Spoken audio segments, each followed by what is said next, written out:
Breakdown is presented by John's Sewer and Drain Cleaning, the name to know when the drains don't flow. Welcome into the Breakdown. Phil Perry, Ted Johnson. The Patriots now at 2-7. Ted, but ain't no funeral. We're going to have some fun talking some football here. We're going to dig deep into what went wrong against the Commanders on Sunday. Ted, but first I want to lay a list on you, okay? Kayshon Boutte, Mike Gesicki, Devontae Parker, Juju Smith-Schuster. These are the four receivers that the Patriots went to in gotta-have-it situations of one-score games. All four of those games, one-score losses. When I give you that list, your reaction is what, sir? Ooh, uninspired.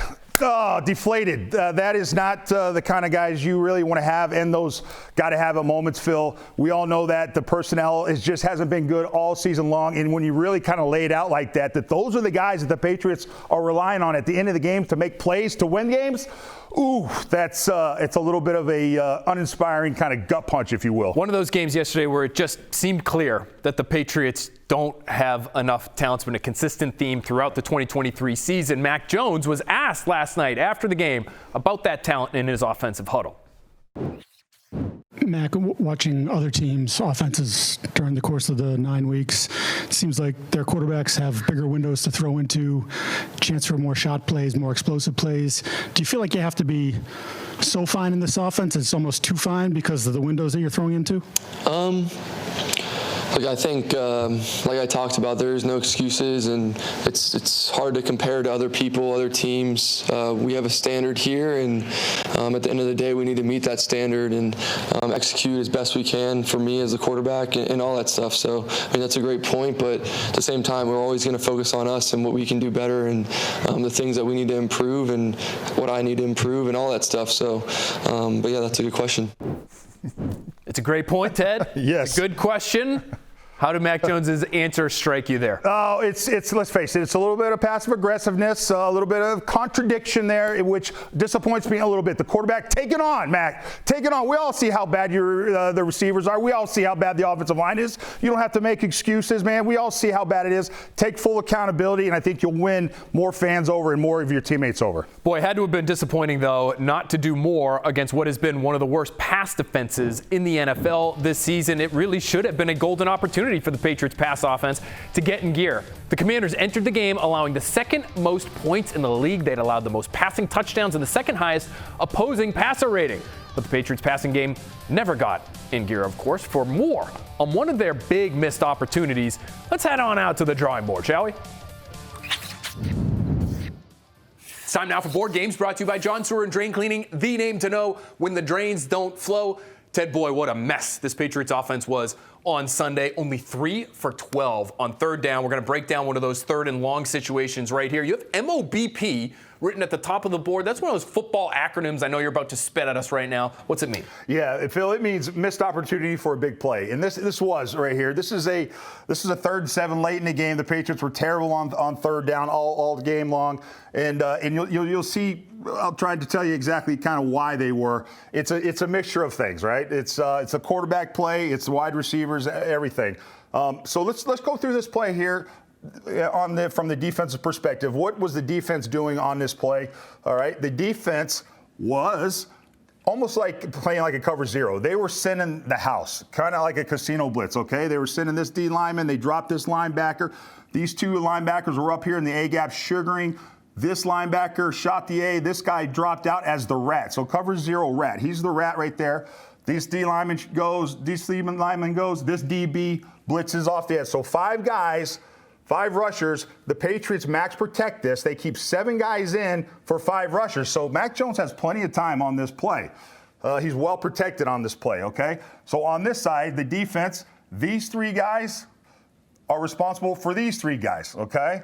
What you'll see here is you got Mike Gesicki, and it's a 12 personnel, 2 tight end set, so you're kind of limited in your explosive players on this. You keep Hunter Henry in to block. Mike Gesicki goes out on a 9 route. This DB covers him, no problem. You have Demario Douglas on this side, does a little hook route. This DB is not fooled one bit. And you got to see the alignment from the DBs. They're all aligned with deep alignment because they know they don't have any safety in the middle of the field. That's the kind of bummer of this play, that's where the missed opportunity is there's no safety in the middle of the field, and the Patriots can't capitalize. So trips right, coverage is pulled this way, so it really isolates over here Jalen Reagor, okay? Jalen Reagor is one-on-one with this DB, Kendall Fuller, two journeymen going head-to-head here.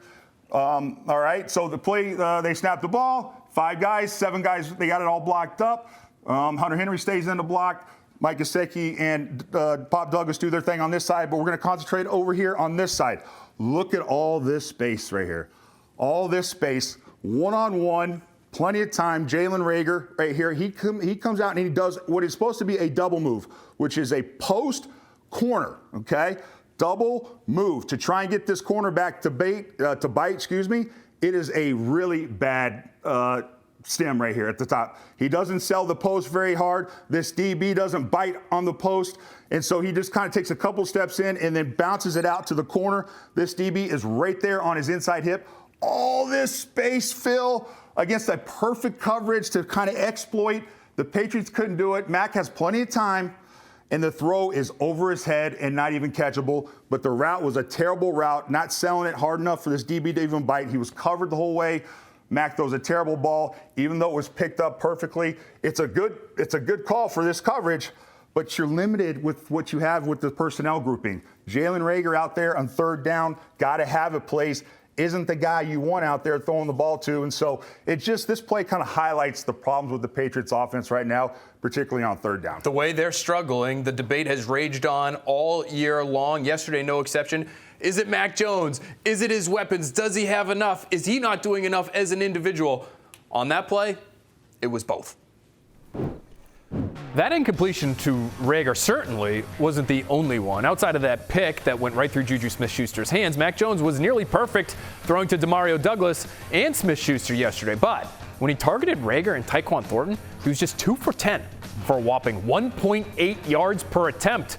Maybe a little better route running would have helped. This brings us to our Ted Nique portion of the program. Ted Nique, of course, presented by Shaw's, perfecting the art of fresh. And Ted, I'm going to be the defensive back on this play that has now essentially gone viral. If you're a Patriots fan and you've been on Twitter last 24 hours, you have seen Tyquan Thornton doing the basketball foot fire along the sidelines, not getting out of his route, leading to an incompletion. He only played 12 snaps on the day. Yeah. Ted, what did Tyquan Thornton do on that play in particular that bothered you, and how should it have looked? It was crazy. So when that play happened, right, I mean, Twitter blew up. I mean, it was like we all kind of saw from a technique standpoint what the problem was with Tyquan Thornton on this. At the top of the route, he's got to do a better job of stemming, okay? Basically selling to the defensive back that you're going to go this way when you really want to go that way, okay? And so you're trying to get the defensive back to lean one way so that you can break out the other way. So this is what the route looked like from Tyquan Thornton right here. It was a 10-yard out route.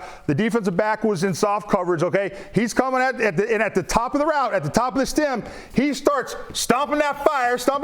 What are you doing? Come on, hurry up. We don't got all day. That gives the defensive back a chance to get inside the inside hip of the receiver, and then he kind of rounds out the route. Hell, the defensive back was running the route for him. And so it wasn't even close to being a good, crisp, clean route. This is what the route should have looked like. All right, Phil, you ready for this, bud? I'm ready. All right, good luck, bud. Here we go. Here we go. This is what it should have looked like. He runs up at the top of the route.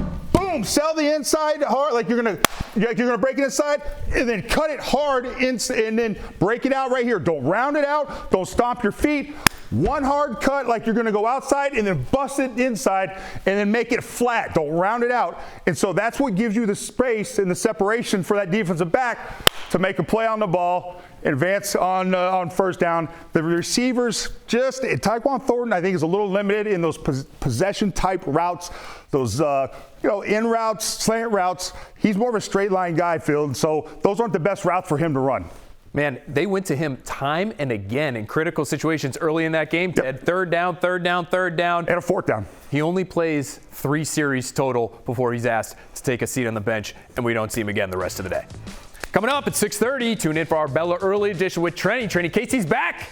She's She's got much more on where the Patriots stand after falling to 2-7 on the year. Up next, Sam Howell carves up the Patriots in a way that, can you believe this? No other quarterback has done this season. Really? We'll take a look at how when the breakdown returns. Welcome back to The Breakdown. Let's take a look at what happened when Sam Howell and Mac Jones aired it out Sunday. On passes of at least 10 yards downfield, Howell was 7 for 17 for 145 yards. Mac Jones, meanwhile, just 3 for 15 for 38 yards.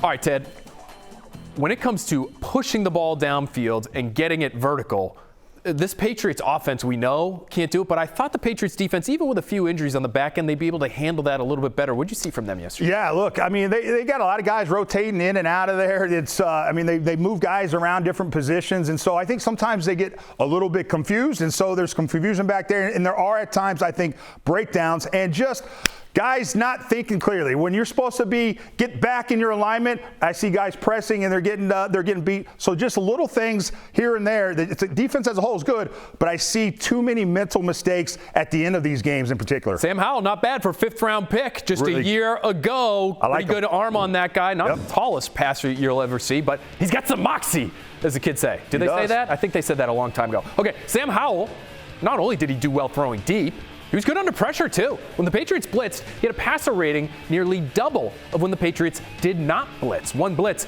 that really burned the Patriots, the game-tying 33-yard touchdown to Jahan Dotson. For more on that, we're going back to the drawing board.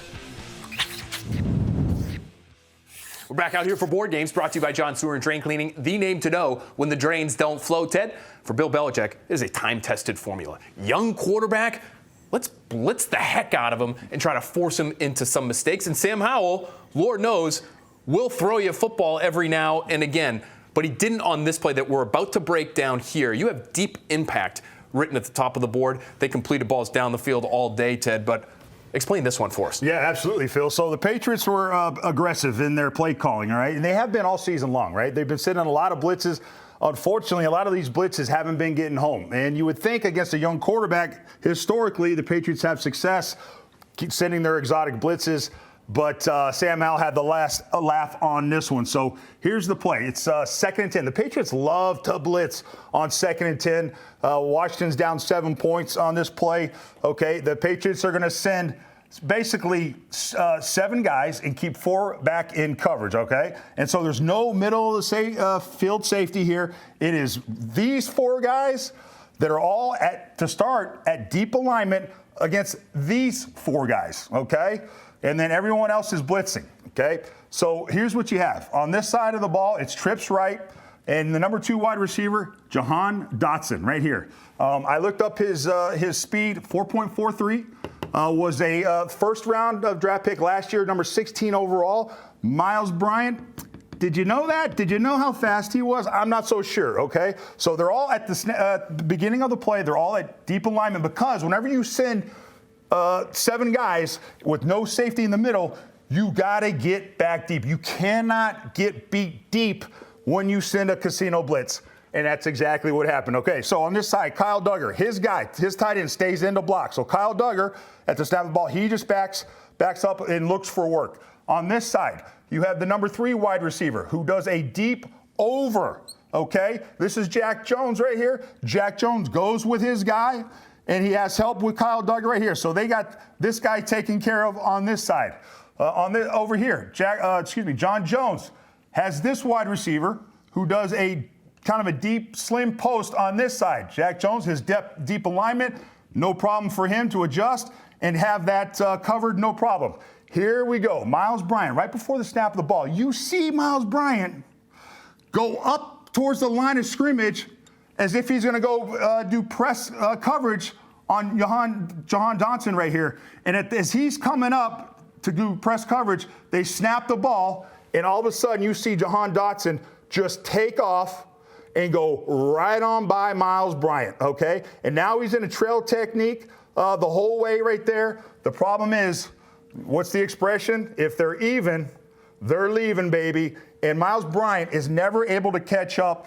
And ironically enough, this wide receiver coming from this side brings John Jones over here, but he can't make the play either. Miles Bryant in a casino blitz comes up to press, At the snap of the ball, he gets burned. Jahan Dotson goes right on by him, and it's a nice throw by the quarterback. And they're there for a touchdown. I don't mind that call right there, but you got to execute the blitz. You cannot get beat deep when you have no safety in the middle of the field helping you. And Miles Bryant didn't get the memo on that. Jahan Dotson beats him, and easy score. Consistent theme, Ted, for the Patriots in all phases, all season long, just not consistently on their details. It looked like Miles Bryant going up to the line of scrimmage in that situation where he has no help in the middle of the field. That's a detail that they missed on. That one led to a huge play for the Commanders.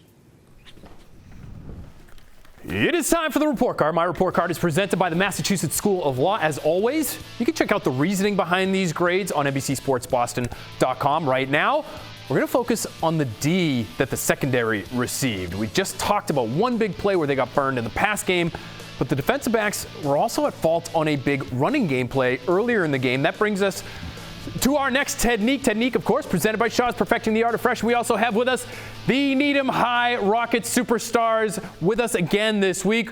They are on their way, folks, to the Elite Eight of the MIAA Division I postseason. We get Tyler, Jay, Will, and Teddy. Boys, thanks so much for being with us. They're going to help us, Ted, right on the line of scrimmage, because that's where you saw this play break down. So can you break this one down for us? I'm actually going to be Brian Robinson. This is going to be his 9-yard touchdown run.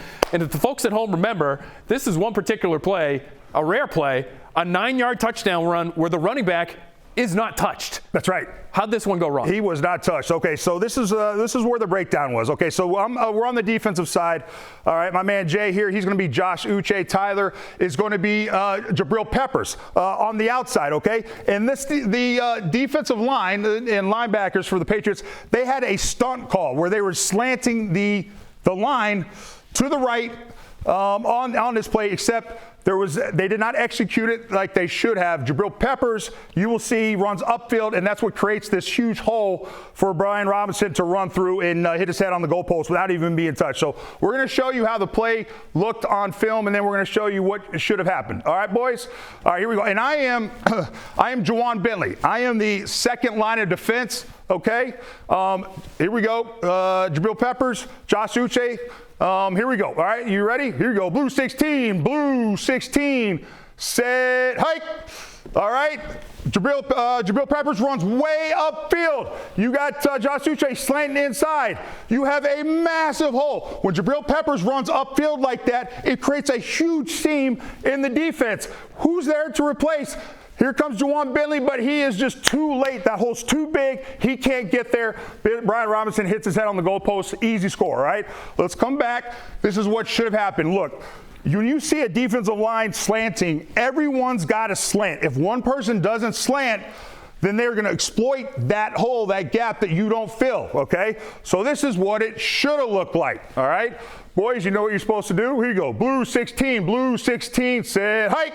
Boom, they slant inside, and that makes the running back, okay, the A gap's filled, so he goes to the B gap. The B gap's filled, so he goes to the C gap. And who's in the C gap? Right here, Juwan Bentley makes the tackle for a 2-yard gain as opposed to a touchdown. Jabril Peppers is supposed to go inside that tight end block. He went up the field, and by doing that, it was a crease that was easy to get through, an easy score. It's the little things like that that's kind of been hampering this defense all year. I think people were wondering if they were watching at home. You saw Josh Uche go inside, and the ball goes the opposite direction. Hey, did he do the right thing? If you actually watch Dietrich Wise, who's playing right next to Uche, he slants inside as well. Makes it seem like that was certainly a call from the sideline. Needham going to be getting all sorts of big calls from the sideline this coming week against Methuen. Boys, good luck, boys. A magical run, and I personally think it's going to continue this weekend. Good luck. Thanks again, as always. Thanks, guys. All right, Tuesday, 6 o'clock. Tune in for Quick Slants. Tommy Kern shares his takes on the Patriots as they get ready to head to Germany. It's presented by your local New England Honda dealers. Still to come, the Patriots' once vaunted special teams not so special in Sunday's loss. Ted and I are back with a Monday Night Spotlight right after this.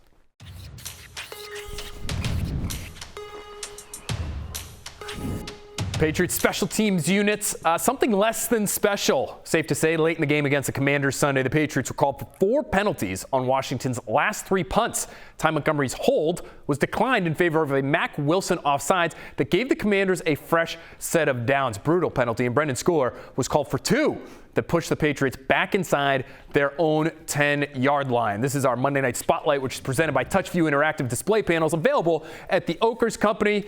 Ted, what'd you make of the late-game special teams performance yesterday? We know this is something the Patriots invest in. They care about this stuff, and yet they couldn't come through late. I was embarrassed for the special teams unit. They obviously take a lot of pride. It's like a team within a team, those special teams guys. And to go out there and perform the way they did, I did not like that.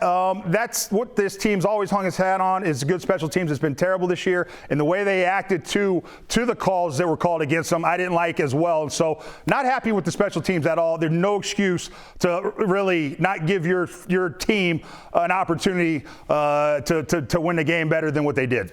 Ted, the Patriots flying to Germany Thursday. Yeah. Put yourself in the players' shoes. Is that a trip you'd want to be making at this point in time, given you're 2-7 and the season's not going the right direction? The answer is no. If it was 7-2, let's go, baby. Wiener Schnitzels, I want to go to Germany. But 2-7, morale is low. It is going to be more of a pain in the butt than it is a trip to look forward to. So the morale is not going to be where you want it when you go on a trip like that. Our morale will hopefully be high no matter what the outcome on Sunday. We'll be right back here breaking it all down, the Patriots and the Colts. And, of course, Ted, we'll be talking maybe a little bit of Wiener Schnitzel. Oh, my gosh. Are you kidding me? I'm looking forward to this game. With sports in the morning, I'm going to wake up at 9 o'clock. I can't wait. Let's get the Steins out for next week, shall we, on the breakdown? Stick around. Early editions coming up right now. Trenny Casey and the gang. We're doing a lot more on this Patriots-Commanders football game. You do not want to miss it.